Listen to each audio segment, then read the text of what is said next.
তো গাইস, আজকে ফেব্রুয়ারি মাসের 8 তারিখ, আর আজকে তোমাদের আরেকজনের পয়রা দেখাবো।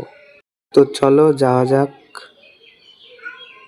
আর এটা আমার 3 নম্বর ভিডিও।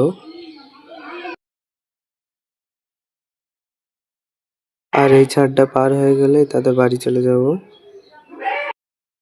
তো এর পয়রা দেখাবো আমি। এর কিন্তু অনেক ভালো ভালো পয়রা আছে। গেটটা খুলুকে।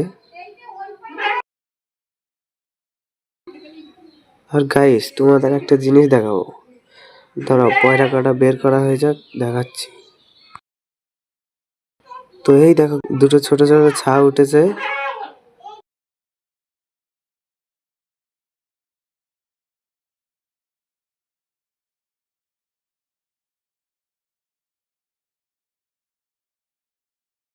এই সিটি পয়রাটার ছা দেখো, ডিমে তা দিতে চলে যাবে।